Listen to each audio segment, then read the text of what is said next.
This is my Lunacy Tee, and yesterday I got a message from my manufacturer that said that she wanted to make this shirt for herself, which is pretty cool. This is someone who makes thousands of shirts for people all over the country, all over the world really. And one of the weird things about this is that this is a factory that I had to kind of beg my way into. They normally have a much higher MOQ, which is minimum order quantity, and they lowered it just for me because they liked my designs. And now this shirt, which is one of my favorites that I've ever created, is so beloved that my manufacturer asked me to make one for herself, and several of the guys in the factory also asked for one for themselves too. As you can see, we have the minimum logo across the back shoulders. We've got a huge moon with lightning bolts struck through it and a third eye that's opened. So this is called the Lunacy Tee, and it's one of my absolute favorites. But what I really wanted to make this video about was what goes into a t-shirt. Well, what makes your t-shirt your favorite t-shirt? Why is it? Well, I can tell you what I hate about shirts, but it's a little harder to nail down what you love about a shirt. So before I get into this one, I want to talk about what makes a shirt suck. In my opinion, there's a couple of different types of streetwear, and the main type of streetwear is really what I would call the Instagram or TikTok brand startups.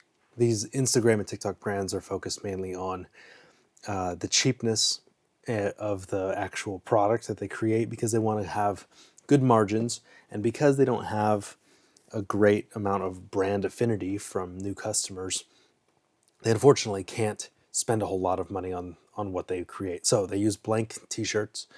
They kind of crank out a bunch of products very quickly, and they have to have the prices extremely low to bring in new customers. But what happens is the low price means they get customers that aren't that interested in the product to begin with. They just like the design.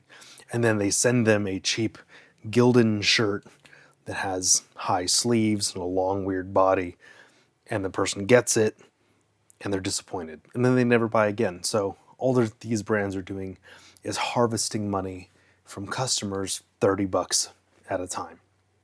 In my case, I decided to do something a little bit different. I started off with blanks, but after a while I realized that I was still not creating the exact shirt that I wanted. So what did I do? I leveled up, I raised my prices, and I created a cut and sew shirt. This is not a blank. This is my own pattern that I created. I went to a factory and I told them exactly what I wanted. So let's go through the features of this, and I'll explain to you why this is what I consider to be the ideal shirt. First of all, if you'll notice, it is a seamless pattern. There are no shoulder seams. Well, this is done by creating essentially a t-shirt shape on a bolt of cloth, cutting it out and doing it twice. Now this is more expensive to make than a normal shirt, and the reason why is because there's a lot more fabric waste, unfortunately. Now those pieces are usually ground up and turned into other fibers and then they're recycled, but in this case, when you're using a fresh bolt of cloth, you can't just cut the sleeves out of the little extra parts of the panel, right? So this is a little bit more expensive to create just because it's seamless. However, because there's no shoulder seams, it's way more comfortable to wear. There's no weird rubbing. It doesn't pucker or deform at the shoulders the way other brands can. And it creates a nice big flat drape on the front, which I think is beautiful.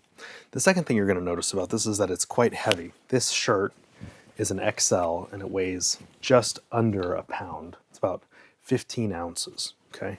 This is a very heavy fabric. It's actually 300 GSM. For reference, a Gildan heavyweight hoodie is 290 GSM. So this is quite literally a heavier fabric than a Gildan hoodie. Well then, how do I make it comfortable? Well, that's the hard part, right? Because if you use too heavy of a fabric, then it just feels like canvas.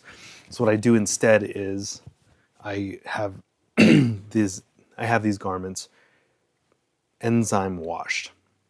If you've ever eaten a pineapple you get that weird raw feeling in the inside of your mouth, it's because there's enzymes in the pineapple. And the pineapple juice is actually, believe it or not, digesting the inside of your mouth. Crazy, right? Kind of creepy almost. Well, these shirts, when they're enzyme washed, they take these big bolts of fabric or the sewn shirt, and they dip them into a fabric softener, which is an enzyme. And these enzymes actually partially dissolve. They eat the fabric and the fibers just a little bit to create more of a soft touch, almost like a pre-wash.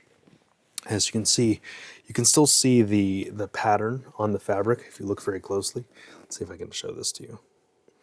But it is a little bit blurrier. It's not quite as grainy and corrugated as a fabric that hasn't been enzyme washed.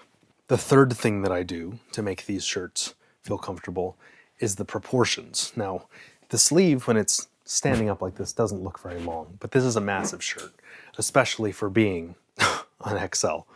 When these shirts are worn, the sleeve actually falls here. And the reason why I do that is because I personally prefer when I don't have a little bit of a cap sleeve here. I have fairly large biceps, but the issue is when I wear a t-shirt that has a little bit of a cap, right? So it's not quite to the elbow, but instead falls about halfway down my bicep.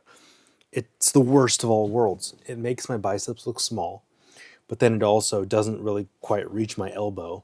So there's not really much of a weft or a flow to my movements.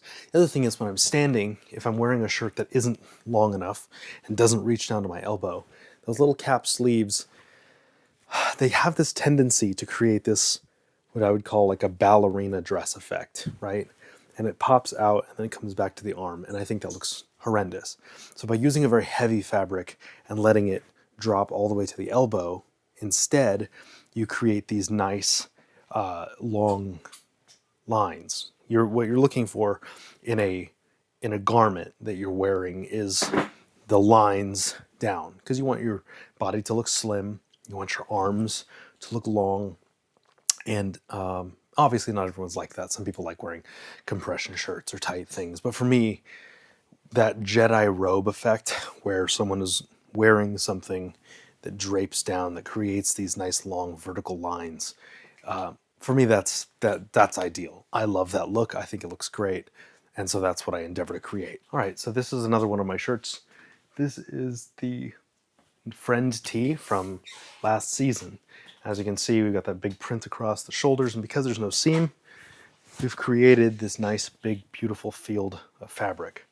The second thing is we have the sleeves that reach down here to the elbows. And as you can see, I work out a lot. I have decent traps. I've got decent shoulders. When I stand like this, my body structure creates this sheet-like shape over my body. These are amazing for pump covers. They're amazing for, I'm not trying to sound like Billy Mays, like selling you a slap chop, but these are amazing for pump covers. They're amazing for working out. They're amazing for just lounging around the house.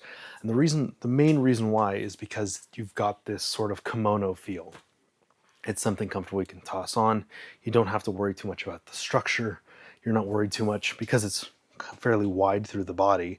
You're not worried about, oh, is my belly sticking out? Oh, is it sticking to my love handles, right? The other thing that makes me really like this style is that it's immediately identifiable at range. For example, if I'm standing over here, or let me